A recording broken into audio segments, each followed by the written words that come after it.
Hoje a gente vai encarar um tema que é, assim, a porta de entrada para muito concurseiro, mas também é a parede onde muita gente bate. Com certeza. Os princípios do direito administrativo. A gente se baseou num material em vídeo bem completo e o objetivo aqui é, sabe, construir aquela base sólida. Entender o que são os princípios, qual a diferença para regras e o principal, como isso cai na prova. É ir da teoria para a tática mesmo. Exato. E essa jornada toda começa num ponto que parece detalhe, mas não é. É a distinção entre norma, que aí se divide em regra e princípio. Ah, sim. Se esse alicerce não tiver firme, toda a casa do direito administrativo fica meio bamba. É a chave para tudo. Ok, então vamos montar esse alicerce. Para começar direto no ponto que mais confunde, qual é, na prática, a grande diferença entre uma regra e um princípio? Porque, no dia a dia a gente usa quase como se fosse a mesma coisa. No direito, essa diferença é um abismo. A regra é um comando, sabe? Direto, objetivo. A fonte que a gente analisou usa uma expressão ótima para isso. Qual? Ela diz que a aplicação é tudo ou nada. Tudo ou nada? Isso. Pensa no interruptor de luz. Ou ele está ligado ou está desligado. Não existe meio ligado. Certo. O exemplo do vídeo é perfeito. A lei de licitações diz que um edital precisa ser publicado com, no mínimo, 30 dias úteis de antecedência. Ok, um prazo fixo. Exato, não tem negociação. Se a administração publicou com 29 dias, pronto, a regra foi violada, fim de papo. É preto no branco.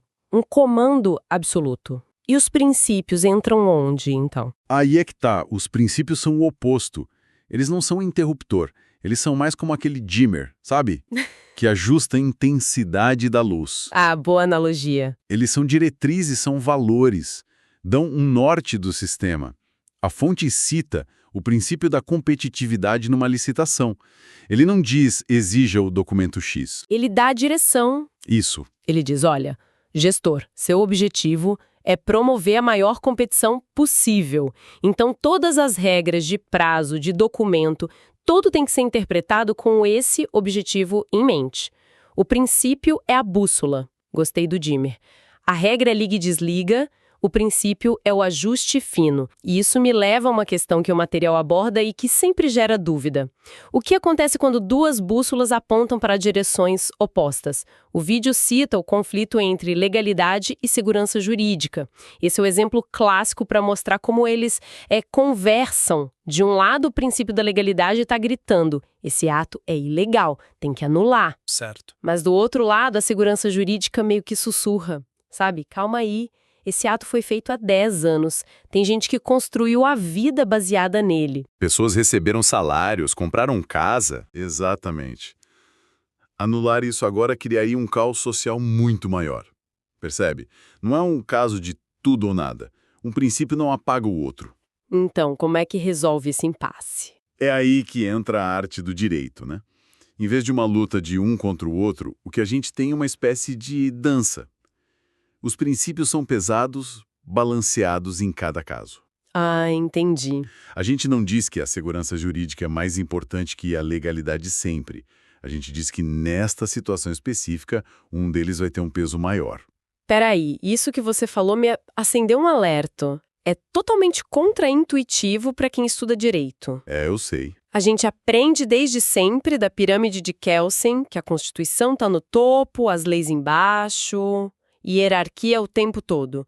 Você está dizendo que entre os princípios essa lógica não existe? Exatamente essa virada de chave. E princípios, não existe essa hierarquia rígida. A visão moderna que as bancas de concurso adotam é que eles formam uma rede, não uma pirâmide. Uma rede? Eles impregnam todo o sistema jurídico, sabe?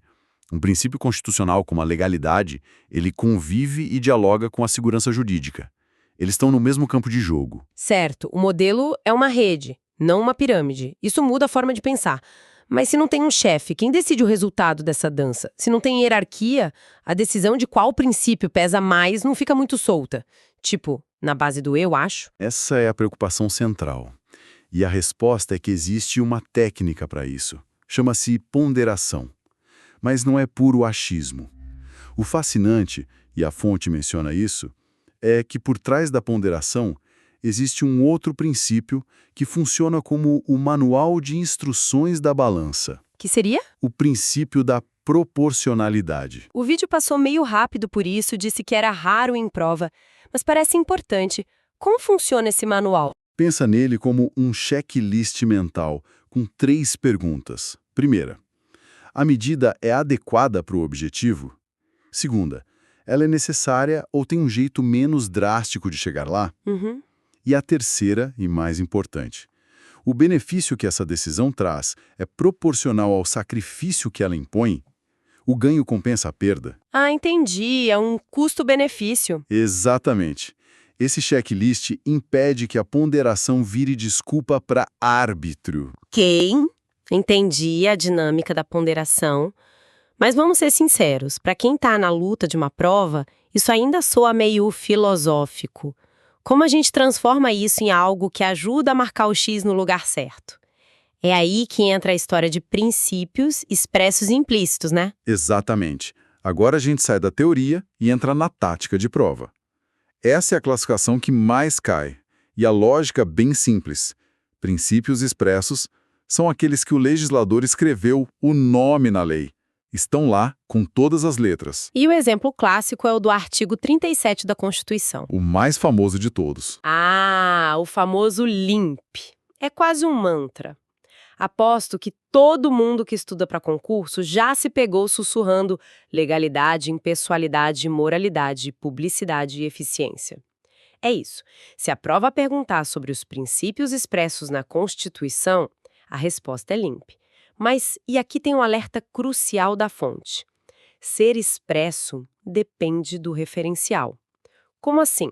A lei de licitações, por exemplo, tem a sua própria lista de princípios expressos. A dica de ouro do material é, se a questão não disser nada, se for genérica, a sua referência é o artigo 37. O LIMP é o seu porto seguro. Certo. O LIMP está na vitrine do artigo 37. Mas e todo o resto? E as ideias de justiça, de razoabilidade, de proteger o cidadão? Onde se encaixa? São implícitos só porque não escreveram o nome deles lá? Basicamente, sim. Os princípios implícitos não têm um nome escrito ali, mas a gente deduz eles de todo o sistema. São como o DNA do ordenamento jurídico. Habilidade, proporcionalidade, segurança jurídica. São todos fundamentais, mas não estão com nome e sobrenome no artigo 37. Então, a grande sacada aqui é para a gente parar de tentar, sei lá, ferver o oceano. Em vez de se perder numa lista infinita de implícitos, o concurseiro foca em decorar o LIMP e usa a eliminação. É a estratégia mais eficiente. Não é sobre saber tudo, é sobre saber o que as bancas realmente cobram. E elas amam essa distinção. Se um princípio aparece na questão e ele não está no LIMP, a chance de ser implícito, para fins do artigo 37, é de mais de 90%. É um atalho mental. Exato. Economiza dezenas de horas de estudo. Memorize os 5 expressos e aprenda a identificar o resto por exclusão. Isso é muito prático. Vamos testar.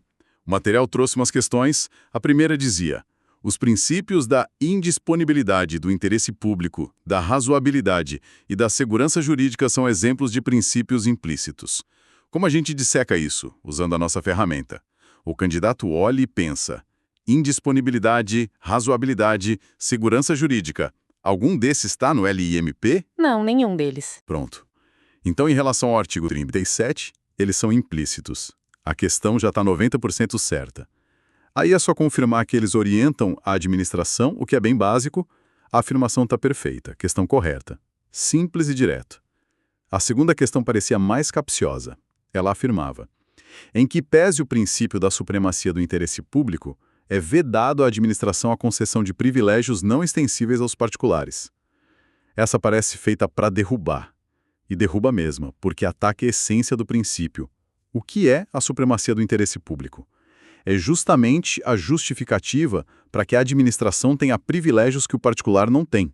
Ah, claro. Por que o Estado pode desapropriar sua casa para construir um hospital? Por causa da supremacia. Dizer que a administração não pode ter privilégios é o mesmo que dizer que o princípio da supremacia não existe. É negar o próprio princípio. Exato. A questão está fundamentalmente errada. Faz todo sentido. Uma coisa é a causa, outra a consequência. Ok, limpe está claro. A diferença é entre expresso e implícito também. Mas uma dúvida que sempre fica é: para quem vale tudo isso? A quem exatamente o limpe se aplica? É só para o presidente e seus ministérios? De jeito nenhum. E esse é outro ponto que as provas adoram. O alcance é gigantesco. Primeiro, vale para toda a administração pública, direta, que são os órgãos dos governos, e também a indireta.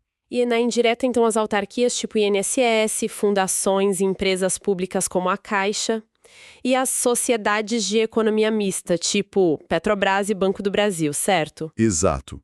E aí está uma das pegadinhas mais clássicas. Muita gente acha que a Petrobras ou o Banco do Brasil, por serem de direito privado, não precisariam seguir o limpe à risca. Mas precisam. Precisam sim, o material deixa claro. Não importa a natureza jurídica, se faz parte da administração indireta, está sujeita aos 5 princípios do artigo 37. Então, só para confirmar, a natureza privada da Petrobras não é isenta. Se ela está sob o guarda-chuva da administração indireta, o limpe se aplica a ela do mesmo jeito que se aplica ao Ministério. É isso. É exatamente isso. E o alcance não para por aí. Não se limita ao executivo. O limpe vale para os 3 poderes: executivo, legislativo e judiciário, quando eles estão exercendo função administrativa. Sei. Vale para órgãos autônomos, como o Ministério Público, e, para fechar o cerco, para todos os entes da federação: União, Estados, Distrito Federal e municípios. O alcance é total, não tem para onde correr. Nossa, é gigante mesmo. O vídeo até usou isso para analisar uma questão que dizia que a legalidade se aplicava apenas ao Poder Executivo de âmbito federal. E essa é a questão clássica que testa o alcance. Duplamente errada. Não é apenas o executivo, são todos os poderes. E não é apenas federal, vale para todos os entes. Uau! Então, resumindo a nossa conversa, o que essa análise nos deixa? Fica muito clara a distinção entre regra, o tudo ou nada, e princípio, o ajuste fino. Desmistificamos a ideia de hierarquia. A ideia da rede. Isso, a ideia da rede. E para a tática de prova, o que realmente importa é a classificação em expressos e implícitos, com o limpe sendo a nossa principal ferramenta. Perfeito. E se a gente conectar tudo isso, a gente vê que não é só decorar uma lista. É entender a lógica de como o Estado funciona. Uma atuação que às vezes exige obediência cega a uma regra e outras vezes demanda um exercício delicado de balancear valores. É um sistema bem mais dinâmico do que parece. Muito mais. O que nos deixa com uma reflexão final, né? Uma excelente síntese. Se os princípios são tão abertos à interpretação, se eles dependem dessa ponderação, qual é a trava de segurança que impede que essa subjetividade toda vire uma justificativa para o arbítrio de quem está no poder? Excelente ponto. É a grande questão. E essa pergunta nos leva direto ao primeiro e talvez o mais fundamental de todos os princípios expressos. Na nossa próxima conversa, vamos mergulhar fundo no que realmente significa o princípio da legalidade, tanto para a administração pública quanto para o cidadão comum, e a gente vai ver que a discussão é muito mais profunda do que o simples fazer o que está na lei. Se este conteúdo te ajudou nos seus estudos para concursos públicos, aproveite e assista agora a outros vídeos de nosso canal. Aqui você encontra material gratuito, dicas de estudo e conteúdos atualizados para concursos públicos. Inscreva-se no canal, ative o sininho para não perder nenhuma aula, compartilhe com outros concurseiros e deixe seu comentário com dúvidas ou sugestões. Pode Passar Cast. Conteúdo certo para quem estuda para passar em concurso público.